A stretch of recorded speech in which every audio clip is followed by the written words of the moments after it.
오늘은 11월의 첫날이죠. 1일이 딱 이렇게 주일인 경우가 흔치 않은데요. 돌이켜 보면은 제가 이곳 안산 지역에 첫 발을 내디딘 게 딱 1년 전이더라고요. 그래서 이 설교를 준비하면서 안산제일교회에서 첫 번째로 처음 이제 사역을 시작했을 그 순간이 다시금 생각이 났습니다. 당시 1년 전에 제 마음을 이제 되돌아보면은 설레임도 있었고요. 또 기대감도 있었지만 두려움도 제 마음에 있었습니다. 그 이유는 기존에 살던 곳을 제가 떠나고 또다시 완전히 새로운 곳에서 모든 것을 새롭게 시작해야 된다라는 이 사실이 주는 그 두려움이 있었던 것 같아요. 사실 여러분, 목회자들은 언제나 이사할 준비를 해야 된다라는 말이 있는데요. 그래서 이미 각오는 하면서 살고 있습니다만 막상 제가 사역지를 옮기게 될 때 그 새로운 곳에서 새로운 사역을 시작할 때마다 겪어야 하는 그 새로운 시작의 그 모든 과정은 실은 늘 부담이 되기 마련입니다. 이처럼 새로운 집을 가고 또 새로운 삶의 환경을 맞이하고 또 새로운 사람들과의 새로운 관계를 쌓아간다는 건 아마 누구에게나 다 어려운 일이지 않을까 싶은데요. 실제로 제가 청년부 사역을 여러 해 하면서 이제 보게 되는 가장 큰 어려움도 여기에 있습니다. 특별히 새내기들이 바로 이 어려움의 주인공들이에요. 고등학교를 열심히 다니다가 이제 졸업하게 된 그 친구들이 청년부에 올라오면 어떻습니까? 모든 게 다 완전히 새로워졌어요. 그리고 새로운 사람들과 새로운 관계를 맺기 시작해야 돼요. 그런데 이 변화가 주는 스트레스가 얼마나 큰지 제법 많은 새내기들이 청년부에 올라와서 잘 적응을 못합니다. 또 많은 이들은 그러한 스트레스와 부담 때문에 아예 청년부에 올라오는 걸 거부하기도 합니다. 새로운 사람들과 사귀면서 살아가야 되는데 그게 생각만큼 잘 되지도 않고 쉽지도 않습니다. 어린 시절에는 초등학교, 중학교, 고등학교 때야 뭐 기껏해야 나이 차이 한두 살 뭐 이렇게 나잖아요. 그런데 청년부에 올라오니까 웬걸 나이 차이가 막 5살도 나고 10살도 나고 왠지 눈치도 보입니다. 말을 어떻게 걸어야 될지 어렵습니다. 그래서 사람들을 만나는 걸 어려워합니다. 그리고 이건 시간이 지나도 마찬가지인 것 같습니다. 새내기 시절을 이미 지난 청년들이면 그러면 그 다음부터는 이제 관계 맺는 걸 잘 하느냐? 여러분 어떻습니까? 여러분들은 이제 다 지났잖아요, 대부분. 잘 맺기 쉬워요? 새로운 사람들과? 물론 그런 분들도 있겠지만 아마 거의 대부분은 그렇지 않을 거예요. 거의 대부분의 사람들은 이미 나랑 관계가 있는 사람, 좀 친한 사람, 이런 사람들하고 계속 관계를 맺으며 살아가지 굳이 나서서 새로운 사람들과 막 관계를 맺으면서 살아가는 사람 별로 없고요. 또 그렇게 한다 할지라도 그 과정을 힘들어하는 경우가 대부분입니다. 아니, 오히려 시간이 흐르면 흐를수록 새로운 사람들과 만남을 갖는 그 자리를 피하려고 그래요. 그래서 잘 기피합니다. 왜냐하면 그건 너무 부담이 되거든요. 굳이 또 나서서 새로운 사람들과 처음 말 트고 막 인사하고 이 과정이 주는 그 압박, 스트레스가 너무 크니까 다들 그 과정을 피합니다. 그래서 저는 개인적으로 오늘 본문의 바울 일행이 정말 대단한 사람들이다라고 느껴져요. 왜냐하면 이들 지금 이 바울 일행들도요 역시 새로운 상황을 맞부딪히게 되었어요. 아주 새로운 땅에서 새로운 사람들과 새로운 관계를 시작해야 되는 그 상황인데 그럼에도 불구하고 이 바울 일행들은 새로운 사람들과 훌륭하게 관계를 잘 맺어가고 있었기 때문이었습니다. 지난주에 제가 언급드린 것처럼 이들은 이 데살로니가 공동체에게 있어서는 먼저 믿게 된 믿음의 선배들이었어요. 근데 여러분 사실 선배가 되어서 보면 선배는 다 후배한테 말 걸기도 쉽고 먼저 다가가는 것도 쉽고 손 내미는 것도 쉬운가요?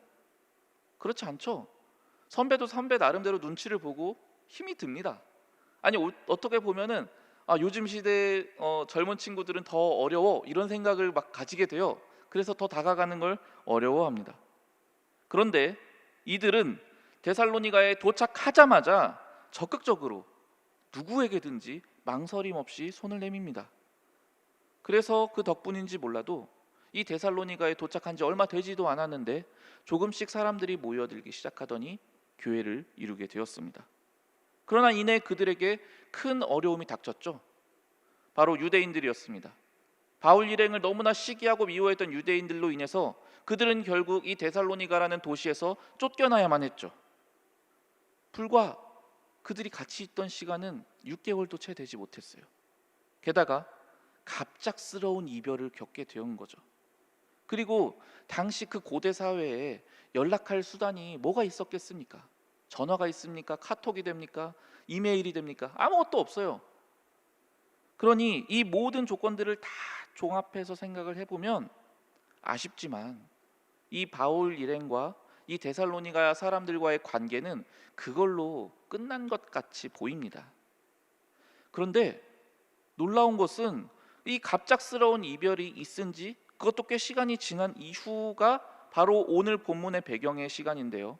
오늘 본문의 이 시점에서 그들은 여전히 변함없는 친밀한 관계를 유지하고 있었습니다. 아니, 어쩌면 대면으로 이렇게 저와 여러분이 얼굴을 마주보고 있듯이 이때 서로 알고 지냈던 그 관계를 쌓아가던 그때보다 더 과하게 보일 정도로 이 바울 일행은 이 데살로니가 공동체에게 적극적인 사랑을 표현하고 있습니다. 실제로 오늘 본문이 상당히 길었죠. 이 본문 13절을 보시면 2장 13절에 보면은 이 바울 일행이 이들을 칭찬하는데 어떻게 칭찬하느냐? 이들이 이 바울이 전하는 말씀을 받을 때 그냥 사람이 주는 말로 받은 게 아니라 마치 하나님이 직접 나타나셔서 우리에게 말하는 것처럼 그렇게 받아들였다라고 대놓고 칭찬을 합니다. 그런 이들 때문에 내가 끊임없이 매일매일 매 순간마다 하나님께 감사하고 있어 라고 고백도 합니다. 얼마나 이들이 사랑스럽고 보고 싶었던지 바울은 그들을 향한 그리움을 이렇게 진하게 표현합니다. 오늘 본문 17절부터 18절 말씀입니다. 같이 한번 읽어보겠습니다. 시작. 형제들아, 우리가 잠시 너희를 떠난 것은 얼굴이요 마음은 아니니 너희 얼굴 보기를 열정으로 더욱 힘썼노라.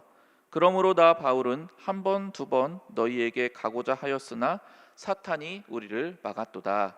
아멘. 정말 너무너무 보고 싶었다고. 그래서 나는 실제로 너희들을 보려고 가려고도 했었다고. 그런데 불가피해서 정말 어쩔 수 없어서 못 갔을 뿐이라고 그렇게 바울이 고백을 하고 있는 겁니다. 또 이들은 데살로니가 사람들이 자기들에게 얼마나 소중하고 귀한 존재인지를 이 19절부터 20절을 통해서 이렇게 이야기합니다. 같이 읽어보겠습니다. 시작. 우리의 소망이나 기쁨이나 자랑의 면류관이 무엇이냐? 그가 강림하실 때 우리 주 예수 앞에 너희가 아니냐? 너희는 우리의 영광이요 기쁨이니라. 아멘. 이들의 존재 자체가 이 데살로니가 공동체 사람들 하나하나가 그들 자체가 바로 의 바울 일행의 가장 큰 기쁨이며 자랑거리라는 겁니다. 자, 그런데 여러분, 제가 이렇게 성경을 그냥 읽다 보니까 여러분이 사실 이게 별로 안 와닿을 거예요. 그래, 뭐 이게 그 성경에서 보통 흔히 하는 표현이지 뭘 새삼스럽게, 이런 생각을 하실 텐데요. 여러분, 이걸 만약에 지금 바울이 이 시점에 우리 교회 목회자로 왔어요. 그래서 여러분들을 지금 신방하고 있다고 가정해 보세요. 그래서 바울이 이렇게 말하는 겁니다. 이걸 제가 좀 지금 우리식으로 한번 표현해서 말을 해볼게요.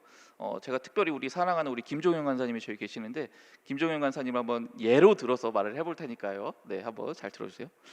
와, 간사님, 야, 진짜 간사님은 제가 설교할 때마다 이걸 그냥 일반적인 인간이 하는 말이 아니라 진짜 하나님이 말씀하시는 것처럼 듣고 계셨네요. 아, 진짜 농담이 아니라 정말 그러시는 걸 제가 확실은 합니다. 저요, 그런 간사님이 진짜 너무 좋습니다. 아, 진짜 제가 지난번에 교회 와가지고 잠깐 간사님 얼굴 잠깐 보고 못 봤잖아요. 그동안에 간사님이 얼마나 보고 싶었는지 제가 간사님하고 못 보고 있던 그 시간 동안 못 본 거는 이 얼굴만 못 본 거지 제 마음은 언제나 간사님 바로 옆에 있었어요. 아시죠? 진짜 제가 간사님 얼굴 보려고요, 제가 직장일 다 팽개쳐두고 있던 거 다 내려놓고 진짜 열심히 와가지고 이렇게 온 거예요. 제가 간사님 얼마나 사랑하고 아끼냐, 나중에 하나님 앞에 갔을 때 제가 하나님 앞에서 자랑할 거 간사님밖에 없어요. 진짜 간사님만 딱 있으면 전 이 세상에 아무것도 필요가 없습니다. 그냥 간사님이 웃고 계시는 그 미소만 봐도 제 얼굴에 미소가 생기고 진짜 그 존재 자체만으로도 빛이 나요. 막 너무 행복해요. 더 이상 하기가 힘드네요. 자, 여기까지 할게요. 제가 오늘 우리 바울이 한 표현을 조금 현대식으로 표현을 한 건데요. 여러분, 만약에 제가 여러분들하고 이 전화신방을 할 때 제가 여러분들과 말하면서 이런 식으로 여러분한테 이야기를 했다고 생각해 보세요. 여러분 어떨 것 같아요? 진짜 저는 양심적으로 한 명 정도는 좋아요라고 할 줄 알았는데 제가 너무 큰 상상이었나 봅니다. 네, 저는 제 마음속으로나마 여러분들이 좋아하실 거라고 그렇게 믿는데요. 그렇지만 아마 생각보다 대부분의 분들은 좀 민망해 하실 거예요. 좀 부담스럽다고 생각을 하셔서 그 다음부터는 제 전화를 안 받으실지도 모르죠.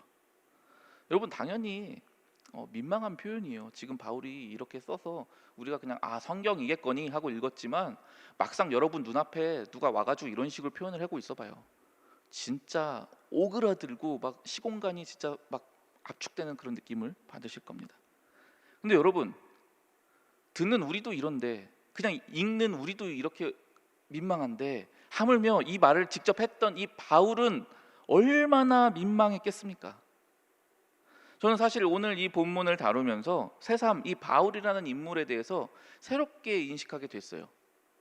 바울은 제가 생각할 때는 언제나 이성적인 사람, 일중심적인 사람, 그리고 열정적인 사람, 그래서 사실 다소 이 감정적인 것들을 잘 캐치 못하고 좀 냉혹한, 냉철한 그런 이미지로 생각을 했는데, 뜻밖에도 그는 정말 민망하리만치 적극적으로 사랑을 표현할 줄 아는 인물이었다는 겁니다.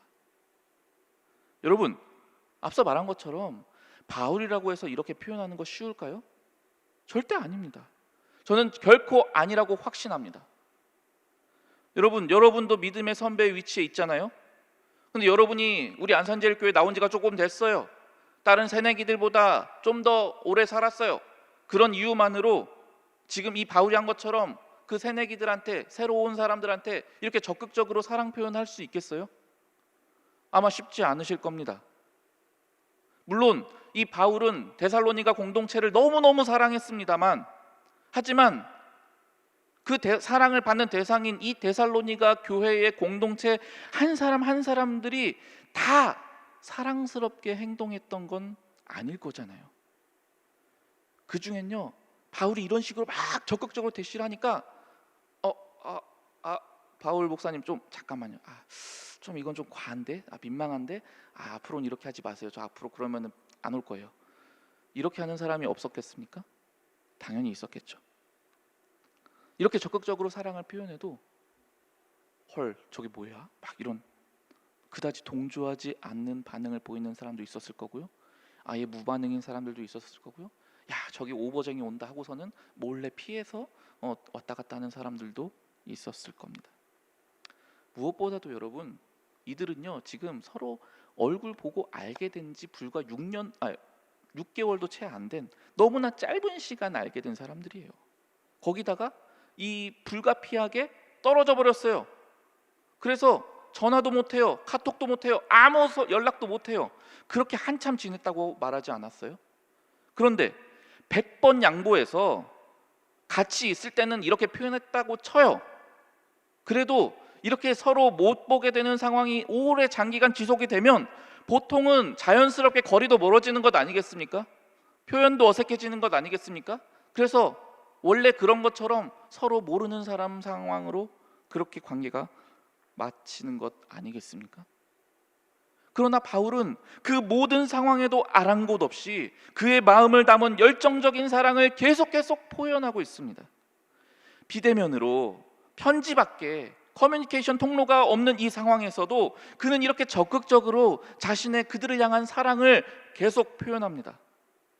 여러분, 바울이 왜 이토록 적극적으로, 자기도 민망할 테고 자기도 손발이 오그라들었을 텐데도 왜 이렇게까지 사랑을 표현할까요?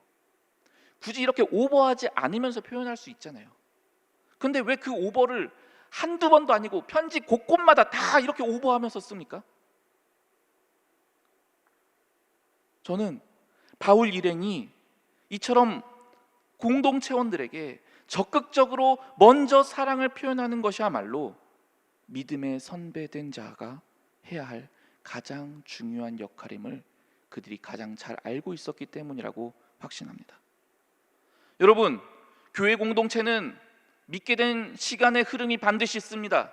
그래서 지난주에 말씀드린 것처럼 먼저 믿은 이들이 있습니다. 그들은 믿음의 선배들입니다. 그리고 제가 말씀드린 것처럼 여러분들 이미 다 여러분은 믿음의 선배들입니다.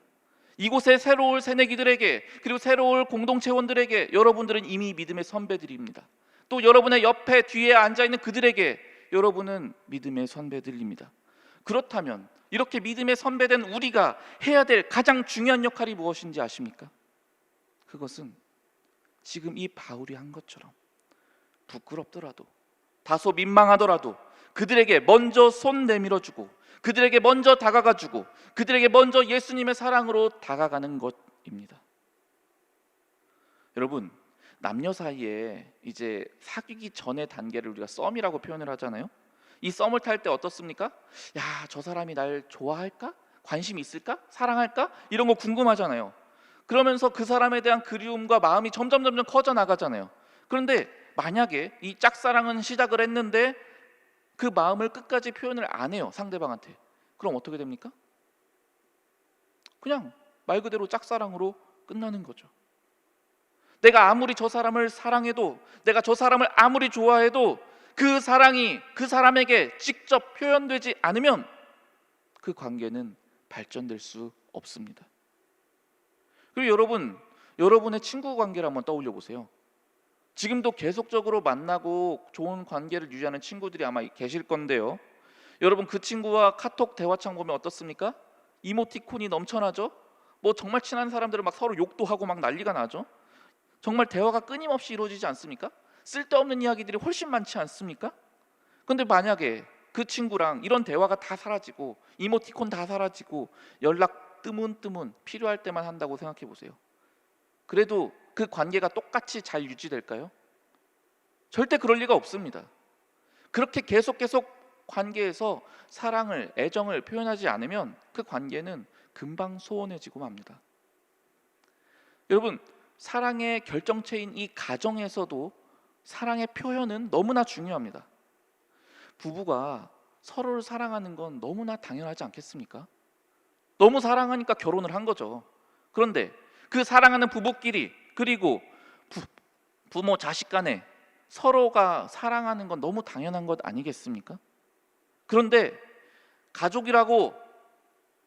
가족끼리는 너무 사랑하는 게 당연하다는 그 이유로 그 가족 안에서 가족 구성원들끼리 서로 사랑의 표현을 안 한다고 생각해 보세요. 남편이 아내한테 여보 사랑해 안아주는 거, 이런 거 전혀 없어요. 부모님이 자식한테 사랑 표현하는 거 전혀 없어요. 자식도 부모한테 사랑 표현하는 거 전혀 없어요. 그런 가정이 어떻게 건강할 수 있겠습니까? 사랑 표현이 없는 가정은 아무리 그곳이 가정이라 할지라도 결코 건강할 수 없습니다.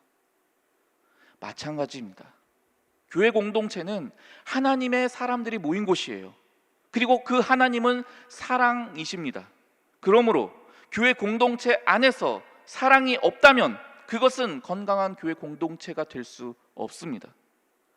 우리가 아무리 서로를 사랑한다고 한들 그 사랑을 직접 표현하지를 않는다면 어떻게 그 공동체 안에 사랑이 흐를 수 있겠습니까? 사랑이 흐르지 않는 공동체가 어떻게 교회 공동체라고 말할 수 있겠습니까? 사랑이 전혀 보여지지도 않고 표현되지도 않는 공동체가 어떻게 하나님의 이름으로 불리는 교회 공동체가 될 수 있겠습니까? 물론 여러분, 이 사랑을 표현한다는 건 절대로 쉬운 일은 아닙니다. 장애물이 되게 많아요. 예를 들어 우리끼리 사랑을 표현한다고 칩시다. 그럼 어때요? 저 옆에 앉은 분, 저 뒤에 앉은 분 다 우리 같은 청년부라는 건 알아요. 예배 때 많이 이렇게 지나가며 봤거든요. 그런데 그것뿐인 거예요. 그 사람한테 내가 안녕하세요라고 인사 한번 건 적 없어요. 안녕하세요뿐만 아니라 뭐 반갑게 따뜻한 얼굴로 미소 짓는 것조차 한 번도 한 적 없어요. 왜? 아직 별로 관계가 없으니까요. 그럼 서로가 마찬가지죠. 그러니까 서로가 그냥 이렇게 멀뚱멀뚱 보고 갑니다. 또는 그냥 있는 것도 못 보고 갑니다. 그러다 보니 적극적으로 관심을 표현하려고 노력하기는커녕 아까 말한 그 안녕하세요라는 흔한 인사말조차 하나 건네기 힘든 그러한 현실이 지금 우리의 현실이지 않습니까? 이해합니다. 어렵죠. 갑자기 생뚱맞게 평소에 인사 한 번 안 했는데 관계 하나 없는데 가가지고서 안녕하세요. 제가 맨날 예배 시간마다 여러분들한테 옆에 뒤에 보시면서 사랑합니다. 얼마나 고역인지 압니다. 알면서도 시키는 제가 나쁘죠. 그런데 여러분 그런 이유가 있어요. 서로 부담된다고, 어색하다고, 관계 안 쌓여져 있다고. 그래서 아무도 적극적으로 이런 인사조차 하지 않는다면 결국 그 공동체는 가라앉습니다. 시간이 조금만 흐르면 그 공동체는 사라지고 맙니다. 왜요? 이 공동체를 움직이게 하는 핵심인 사랑이 표현되지 않으니까요. 아니요 목사님, 저는 그래도 친한 사람들하고 잘 교류하는데요. 교회 사람들하고 카톡도 잘하고요.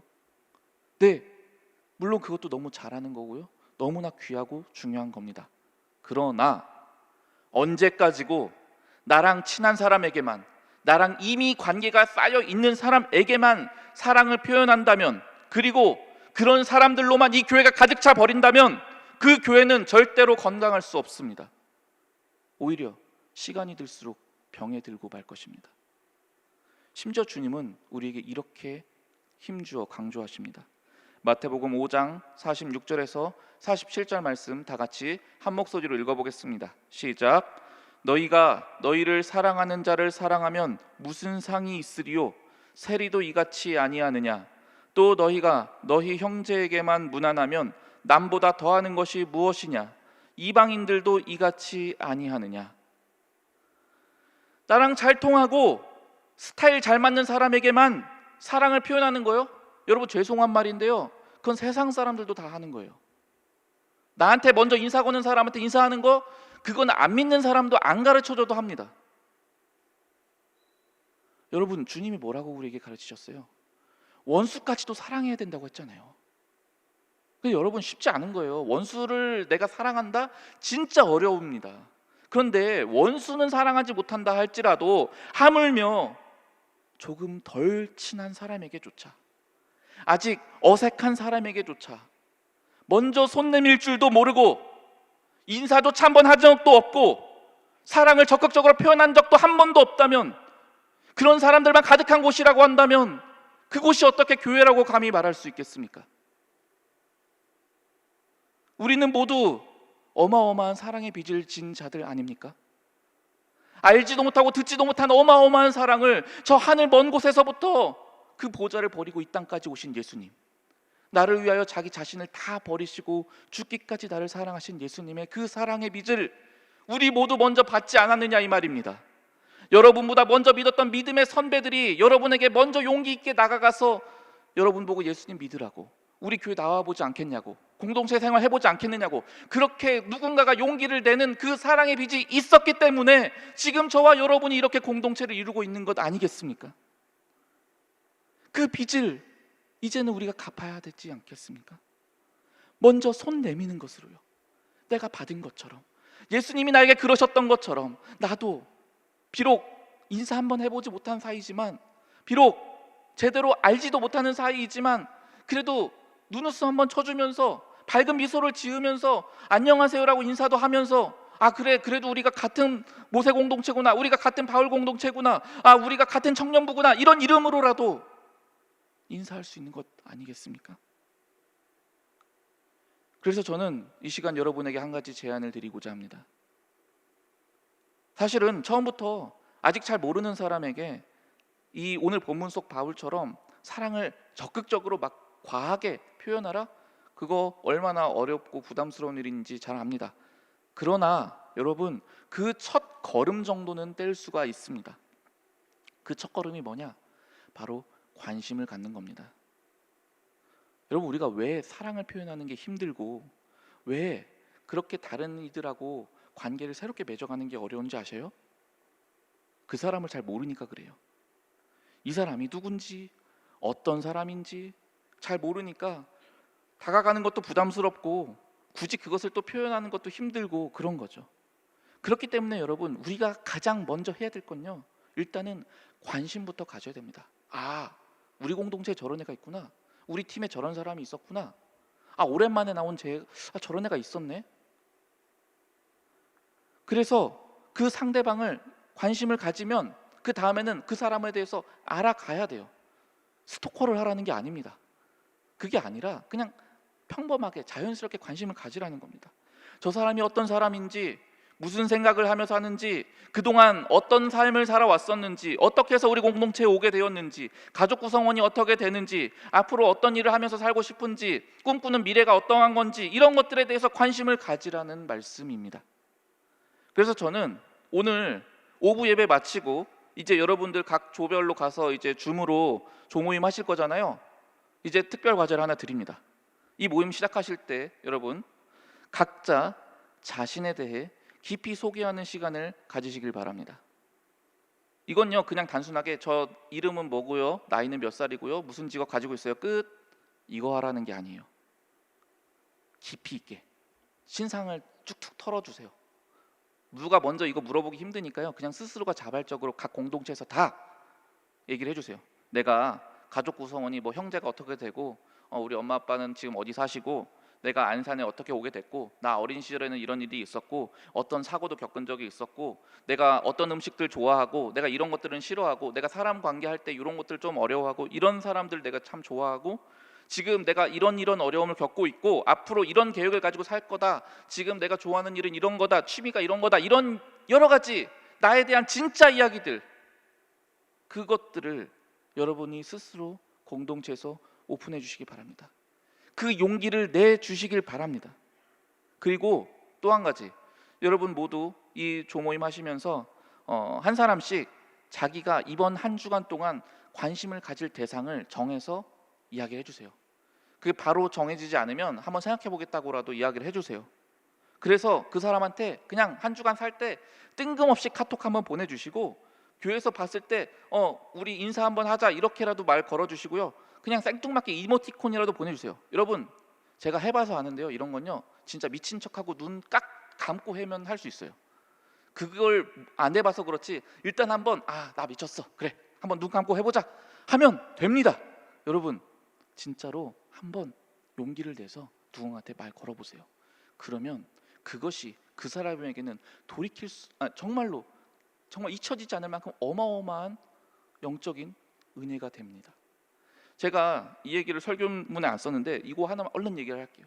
제가 전에 있던 교회에서 첫 사역을 시작했을 때, 수련회 때 제가 기도회를 막 시작을 했어요. 한참 뜨겁게 기도할 때 제가 어떻게 했느냐, 그래서 기도회 시켜놓고 제가 돌아가면서 다 서로를 가서 좀 기도해 주라고 했어요. 붙잡아주고. 아무도 안 하더라고요. 그래서 제가 갔어요. 제가 가서 어두컴컴하니까 누가 누군지 어떻게 합니까? 제가 가가지고 그냥 아무나 딱 잡고 그냥 왠지 그냥 기도해줘야겠다 싶어서 기도 막 열심히 해주다가 한 명, 두 명밖에 못 해주고 그냥 왔어요. 왔는데 그로부터 3년이 지난 뒤에 이 친구가 저한테 고백을 하는 거예요. 저희 청년부 임원이었는데, 목사님 혹시 그때 처음 오셨던 그 해 수련회 날 기억하시냐고. 그때 목사님이 손을 얹고 기도해 줬던 게 바로 저라고. 그때 자기는 사실 청년부를 떠날 마음이었다고, 더 이상 그 누구도 자기한테 관심을 가져주지 않고 더 이상 하나님이 날 사랑하시지 않는 것처럼 느껴졌었다고 이야기를 하더라고요. 그런데 그때 목사님이 등에다가 손을 살짝 대면서 기도해 주셨던 그게 마치 예수님이 그렇지 않다고, 내가 너를 보고 있다고, 내가 너를 사랑한다고 말씀해 주는 그 손길로 여겨졌대요. 그래서 자기가 다시금 회복되어져서 임원할 정도까지 열심히 공동체 생활을 하게 되었다는 거예요. 사랑하는 여러분, 여러분은 그냥 한번 쓱 손 내미는 걸지도 몰라요. 여러분이 그냥 한번 말 한번 건 걸지도 몰라요. 그래서 얼굴 한번 빨개질지 몰라요. 그런데 여러분, 빨개진 다음에는 잊혀져요. 기억에서 사라집니다. 그 사람의 기억에서도 내 기억에서도 증발됩니다. 그러니까 걱정하지 마세요. 누가 찍어놓지도 않습니다. 그냥 한번 살짝 쪽팔리면 끝입니다. 그 용기를 조금만 내면 여러분은 틀림없이 하나님의 사랑의 통로로 쓰임받을 수 있습니다. 그 여러분의 작은 터치를 통해서 누군가의 영혼이 살아나는 놀라운 기적이 일어납니다. 저는 그 기적이 우리 공동체 안에 계속 이루어지기를 간절히 소망합니다. 마지막으로 이 한 가지 이야기하고 마치겠습니다. 여러분, 누구나 새로운 관계를 맺는 건 어려워요. 손 내미는 거 정말 어렵습니다. 새로운 친구 맺는 거 부담스럽습니다. 누군가는 그렇게 물어보실지 모르겠습니다. 목사님, 이거 언제까지 해야 되는데요? 이번 주만 하는 거죠? 여러분, 저는 바라기는 여러분들의 평생의 삶이 이렇게 계속 손 내미는 삶을 사셨기를 그렇게 바랍니다. 제가 미리 여러분들에게 좀 마음을 꺾어 드릴게요. 여러분들이 손 다 내민다고 10명이면 10명, 100명이면 100명 다 여러분의 손을 붙잡느냐? 아니요. 천만에요. 그렇지 않습니다. 제가 이미 수없이 많이 거절을 겪어봐서 압니다. 어쩌면 내가 내민 손을 잡아주는 이는 소수에 불과할지 모릅니다. 내가 하는 인사에 똑같이 인사해 주는 사람이 너무 적을지도 모릅니다.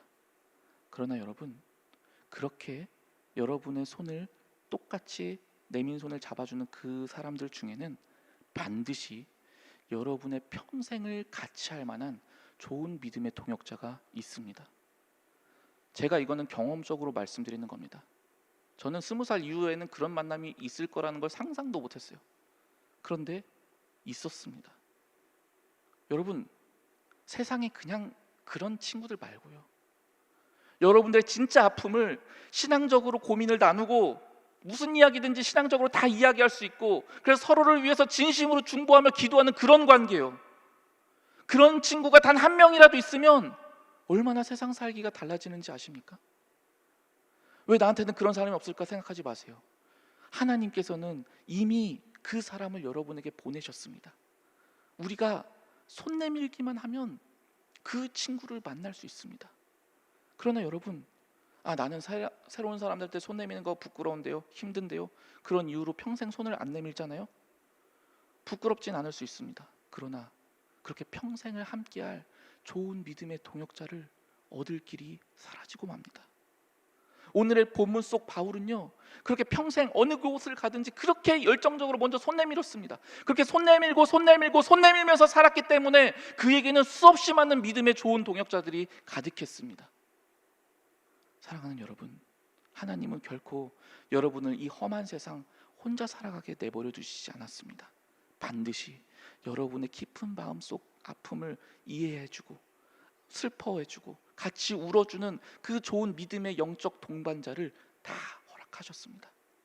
그리고 그들은 생각보다 가까이 있습니다. 바로 여러분의 공동체에 있습니다. 바로 여러분 옆자리에 앉아 있습니다. 여러분, 먼저 손 내미시기 바랍니다. 먼저 그들에게 사랑을 적극적으로 표현하시기 바랍니다. 그럴 때 주님께서 반드시 여러분의 평생에 함께 갈 좋은 믿음의 동반자를 만나게 해 주실 것입니다.